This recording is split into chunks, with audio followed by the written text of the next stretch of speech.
कल तक हमें भी लग रहा था ये किसी पॉलिटिकल पार्टी की लड़ाई नहीं है, लेकिन डी राजा वहां पहुंच गए। आपके नेता ये आरोप लगा रहे हैं कि डी राजा अपनी बेटी को बचाने के लिए गए। उन्होंने तो तस्वीरें भी पोस्ट की हैं उस चीज की। साथ में सीताराम येचुरी ने किस तरीके से स्टैंड लिया है। उसके बाद अभी थोड़ी देर पहले रागिनी बता रही है कि शायद राहुल गांधी भी वहां पर जा सकते हैं। इस तरीके के भी कार्यक्रम होने वाले हैं आगे। तो राजनीति तो अब इसमें हो गई।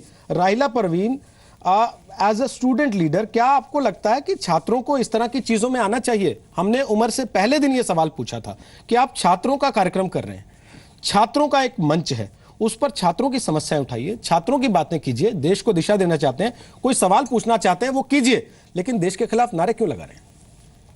सबसे पहले तो मैं ये कहूंगी कि मुझे बोलने का पूरा मौका दिया जाए अगर मुझसे ये क्वेश्चन पूछा गया है तो। पहली बात तो ये कि छात्रों को किस चीज़ में आना चाहिए और किस चीज़ में नहीं आना चाहिए, बिल्कुल ये निर्णायक बातें हैं। लेकिन छात्रों को क्या छात्रों के अधिकार की लड़ाई में नहीं आना चाहिए? छात्रों को क्या अपने फेलोशिप की लड़ाई में नहीं आना चाहिए? छात्रों को क्या यूनिवर्सिटी से निकाल दिया जाए? मैं आ रही हूँ, आप मेरी पूरी बात सुन लें फिर आप बोल सकते हैं। अफजल गुरु का जहाँ तक मामला है, मैं जेएनयू की स्टूडेंट हूँ, पॉलिटिकल एक्टिविस्ट हूँ और मुझे पता है कि जेएनयू की में किस किस तरह की चीज़ें होती हैं। सबसे पहली बात तो यह है कि जेएनयू न सिर्फ एक यूनिवर्सिटी है बल्कि एक संघर्ष, एक आंदोलन का नाम है। और शायद इसी वजह से कि जेएनयू से पूरे देश के लिए, पूरे समाज के लिए और शोषित तबकों के लिए लगातार आवाज़ उठती रही है, शायद एक खास तरह की विचारधारा के लोगों को हमेशा से जेएनयू खटकता रहा है, उनके आंखों का किरकिरी बन गया है और शायद इसीलिए जेएनयू को डायरेक्टली टारगेट किया जा रहा है।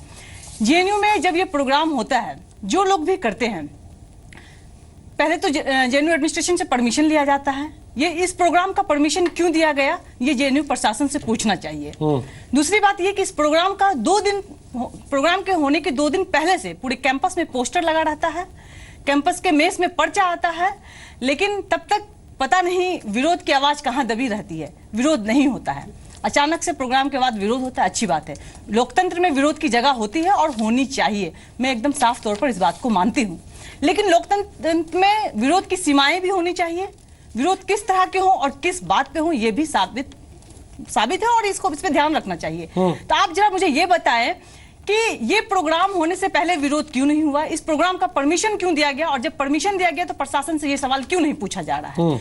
दूसरी बात, मैं साफ तौर पर कह दूं कि मैं एआईएसएफ की तरफ से हूं, ऑल इंडिया स्टूडेंट फेडरेशन, और जेएनयू अध्यक्ष एआईएसएफ के ही हैं। और एआईएसएफ वो संगठन है जो इस देश की आजादी के गर्व से पैदा हुआ है। 1936 में एआईएसएफ का जन्म होता है और लगातार एआईएसएफ इस देश के हर शोषित तबकों के लिए लड़ता आ रहा है। मैं आपके सवाल का जवाब पे ही आ जा रही हूँ। सुनिए ना, आप 3 मिनट से बोल रही हैं, बाकी लोग भी हैं, 8 लोग और हैं मेरे साथ। आप इस चीज को समझिए, ये जेएनयू नहीं है ना कि जहां आप आएंगे और आपको सुनने के लिए सब लोग बैठे। बिल्कुल नहीं आएंगे, लेकिन आप गलत बात। मेरा सवाल मैडम ये है कि आप ये कह रही है देश की आजादी की लड़ाई से उसका जन्म हुआ और उनकी मौजूदगी में वहां पर उमर खालिद नारे लगाते रहे, तो कन्हैया को सबसे पहले क्यों नहीं जाना चाहिए था? थाने की कंप्लेंट करिए, इस आदमी को गिरफ्तार कीजिए, ये माहौल खराब कर रहा है। क्यों नहीं गए वो? आप 2 दिन पहले से एक वीडियो दिखा रहे हैं जिसमें कि कन्हैया के चेहरे पे गोल सा। आप सारे वीडियो भूल जाइए, आप ये बताइए उमर को हमने इसी स्टूडियो में बैठाया, यहाँ स्टूडियो में बैठ के उन्होंने ये बातें कही हैं, फिर आप अगर तब आप क्या करेंगे? तो आप बोल लेने दीजिए ना। तो जब कन्हैया वहां पे जब 2 ग्रुप में क्लैश हो रहा था, सिक्योरिटी गार्ड से कन्हैया को फोन जाता है कि इस तरह की चीजें हो रही है, जेएनयू से अध्यक्ष वहां पे पहुंचते हैं, उसको उस क्लैश को रोकने की कोशिश करते, क्या वो वहां पे पहले मारकाट हो जाने देते? आप ये मानते हैं? जेएनयू अध्यक्ष अपनी मर्जी से वहां क्लैश रोकते हैं या पुलिस को बुलाने की कोशिश भी करनी चाहिए थी उनको? पुलिस को तो आप पहले ही पुलिस आ चुकी है, ठीक है, पुलिस आ चुकी है, जेएनयू से अध्यक्ष जाके वहां पे रोकने की कोशिश की।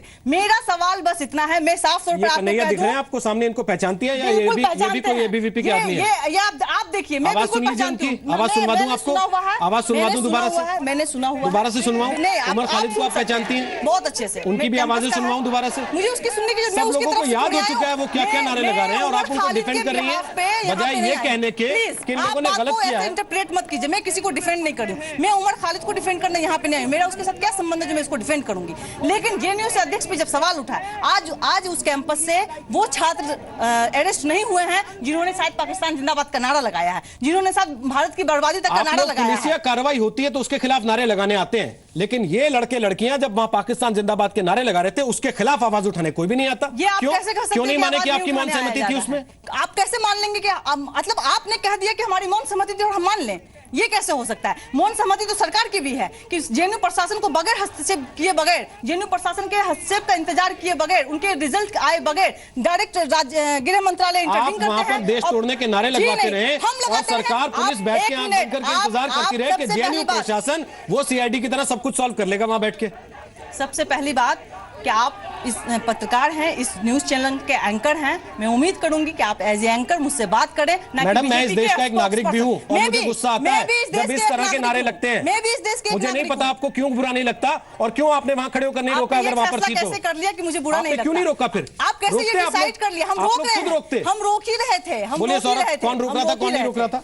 आप प्लीज बीजेपी के स्पोक्सपर्सन बोलिए सौरभ, आपके लिए तो हर वो आदमी बीजेपी का स्पोक्सपर्सन है जो आपको सवाल कर दे, आपके साथ नारे लगाने खड़ा हो जाए वहां पर पाकिस्तान जिंदाबाद, कश्मीर की आजादी ले लेंगे तो वो ठीक है, वो अभिव्यक्ति की आजादी है, वो अभिव्यक्ति की आजादी है। बोलिए सौरभ, क्यों नहीं किया अभी तक? आप बोलिए सौरभ, अरेस्ट मुझे नहीं करना, पुलिस को करना है और जब कर रही है पुलिस, अगर आप आपके विरोध के नेता क्या कर रहे हैं वो आप देख रही हैं। अगर आप इतना विरोध करती ना तो शायद जब मैंने लेटर लिखा था वाइस चांसलर को, जितने एडमिनिस्ट्रेटिव ऑफिसर को, तब आप मेरे साथ होती। 5:30 बजे के आसपास वहां पे कन्हैया जी आते हैं और पूरा नारा लगाते हैं कि लेफ्ट यूनिटी जिंदाबाद। उसके बाद पूरा उनके मार्च के साथ आगे बढ़ते हैं और वहां पे पब्लिक एड्रेस करते हैं। तब आपने विरोध क्यों नहीं किया बताइए? आप लोग यहाँ पे मीडिया में आके आप उनका डिफेंड कर रहे हैं। जो देश की बांटने की बात कर रहा है, जो देश को तोड़ने की बात कर रहा है, कश्मीर को अलग करने की बात कर रहा है, उसको उसके लिए आप डिफेंड कर रहे हो और उनके साथ आप नारा लगा रहे हो। सुनिए, पहले मेरी बात पूरी सुन लीजिए। सुन रही हूँ, मुझे तो इंटरवीन करने की आदत ही नहीं। आदत और पूरा जब तक आप लोग वहां पे पूरा एड्रेस किया और उसके बाद कन्हैया ही है जो भारत माता की जय नहीं बोल रहा था, बोल रहा था भारत के पिताओं की जय, भारत माताओं की जय। अगर आपको था उसके बाद आपने डिफेंड किया पूरे। देखिए, मेरा सवाल इससे है ही नहीं कि वो किसी आईसा के थे, एआईएसएफ के थे, एबीवीपी के थे, एनएसयूआई के थे, वो किसी भी संगठन के हो सकते हैं, किसी भी संगठन के हों, हमें इससे कोई लेने देने नहीं। हमें सिर्फ इस बात से मतलब है कि जो व्यक्ति इस देश के टैक्स पेयर के पैसे पर सब्सिडाइज्ड एजुकेशन पा रहा है, वो इस देश के खिलाफ नारे लगाता है, वो इस देश का भविष्य कहलाने का मुद्दा रखता है क्या? इस पर जवाब देना बनता है आप लोगों को। आप दोनों क्योंकि उस संस्थान को रिप्रेजेंट करते हैं जिसके नाम को लेकर आपको भी चिंता है कि इसका नाम बड़ा खराब हो रहा है, तो आप लोगों को तो पहले थाने चले जाना चाहिए था कि कैंपस में ये हो रहा है।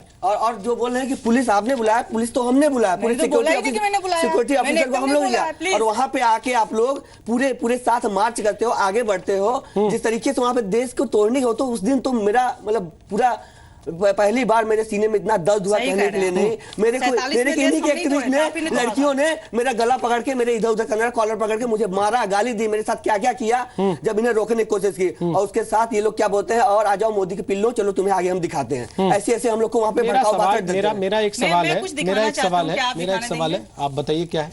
हाँ, आप अगर जूम करके इसको दिखा सकते तो दिखाइए, और प्लीज इसको मत कहिएगा कि ये डाइवर्टेड इशू है। इसलिए डाइवर्टेड इशू नहीं कि इस देश के देशभक्ति से जुड़ा हुआ मामला है और देशद्रोह से जुड़ा हुआ मामला है।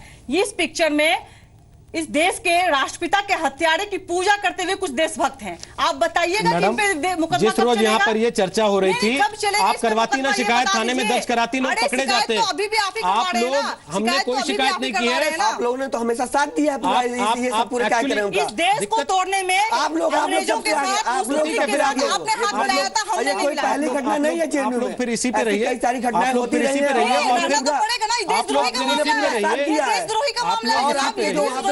सौरभ राहिला, आप लोग इस चीज से बाहर निकलिए। पहले तो 1947 में ना आप थे ना आप थी, आप दोनों में से रुक जाइए, ना आप थे ना आप थी।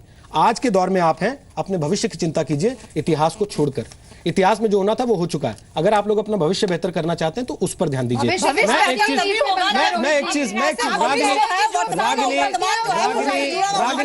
रागिनी, इतिहास की गलतियों पर जाएंगे तो इतिहास में तो आप ही थी, ये लोग तो थे ही नहीं। इसलिए मैं वापस ला रहा हूँ इस चर्चा को। वापस आ जाइए, प्रेजेंट पर वापस आ जाइए। आप इनके साथ हैं, आप उन लोगों के साथ हैं जो नारे लगा रहे थे।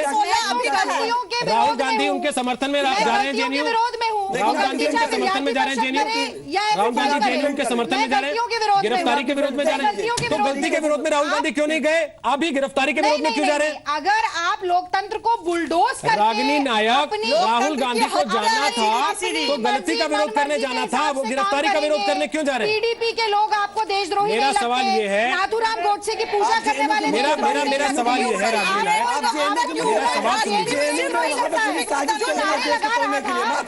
उसको बंद करिए, उसको जेल में डालिए। पर आप कहते हैं कि पूरा जेएनयू शटडाउन जेएनयू किसने हैशटैग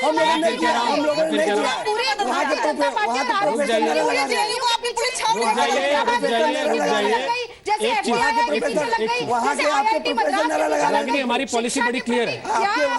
रागिनी, हमारी पॉलिसी बड़ी क्लियर है। दो लोग जहाँ एक साथ बोलते हैं, ब्रेक ले लेते हैं। आप कहेंगे तो मैं 1.5 घंटे के प्रोग्राम को सौरभ देश को तोड़ने के लिए कर रहे हो, बात को अलग करने के लिए कर रहे हो, एक आतंकवादी को वहां पे सही बता रहे हो। सौरभ प्लीज प्लीज प्लीज, आतंकवादी तो गोडसे था जिसको आप सही बता रहे हैं। राहिला प्लीज प्लीज, अगर आप लोग चाहते हैं, हमने 1.5 घंटे के लिए सम्मान के साथ आपको बुलाया, हम आधे घंटे में नमस्ते करें और सबको कहें कि हम माफी चाहते हैं, ये लोग इस लायक नहीं है कि एक साथ 1-1.5 घंटा बैठ के बात कर सके, इसलिए हम सबको घर भेज रहे हैं। तो आप कहें तो मैं वैसा कर देता हूँ, एक एक करके बोलेंगे तो अच्छा रहेगा। प्लीज प्लीज, निष्पक्षता मुझे आपसे सीखने की जरूरत नहीं है, जो एक पॉलिटिकल पार्टी की कार्यकर्ता है। प्लीज प्लीज, और देशभक्ति की परिभाषा आपकी दिख चुकी है वहां पर, पूरा देश पूरी दुनिया देख रही है, इसलिए आप कम से कम अपने मोबाइलों के जरिए साबित करने की कोशिश ना करें कौन देशभक्त है कौन नहीं। मेरा सवाल वहां 2 प्रोफेसर बैठे हैं, उनसे है। श्रीकांत, आप कुछ बोलना चाहते हैं? आप बोलिए, आप हाथ उठा रहे थे, उसके बाद मैं प्रोफेसर साहब के पास जाना चाहता हूं। बोलिए श्रीकांत, बोलिए। देखिए, बहुत दुर्भाग्यपूर्ण है कि जो जिस समस्या पर हमको चर्चा करनी चाहिए, हम उस समस्या पर चर्चा नहीं कर रहे हैं। इस देश में विचारों की अभिव्यक्ति सबको है, हम भी यूनिवर्सिटी से रहे हैं, चर्चा पर चर्चा खूब होती है, लेकिन आज बड़ी बात यह है कि यूनिवर्सिटी कैंपस में जो इस देश के टैक्स पेयर से चलता है, वहां हम किस सीमा तक इन चीजों को स्वीकार करते हैं। भारत की बर्बादी तक जंग रहेगी, जंग रहेगी। कौन है मकबूल भट्ट? है कौन है? आप उसका बैकग्राउंड देखिए, आप उसको कहते हैं जुडिशियल किलिंग। आप कल्चरल इवनिंग के नाम पर आप अफजल गुरु और मकबूल भट्ट की जुडिशियल किलिंग के ऊपर आप चर्चा कर रहे हैं। आप इस देश के संविधान पर आप उंगली खड़ी कर रहे हैं और आप इस देश की जुडिशरी पर उंगली खड़ी कर रहे हैं। इस देश के लीगल सिस्टम पर उंगली खड़ी करने का किसी को अधिकार नहीं है। इस देश के संविधान से ऊपर कोई नहीं है, सिस्टम से ऊपर कोई नहीं है। कोई पॉलिटिकल पार्टी किसी को मौत की सजा नहीं देती है। अगर कोई आतंकवादी संलिप्तता में है और इस देश का कोर्ट है, न्यायपालिका में अगर उसको फांसी की सजा मिलती है और उसका विरोध कर रहे हैं, उसका महिमा मंडन कर रहे हैं, उसको शहीद बताने की कोशिश की जा रही है। एक तरफ जाबाज सिपाही अपनी जान की कुर्बानी दे रहे हैं और इस तरह की घटनाओं पर पॉलिटिसाइज किया जा रहा है पूरे विषय को। अब फिर आप जेल की सलाखों में जो लोग जा रहे हैं उनको आप पॉलिटिसाइज कर रहे हैं।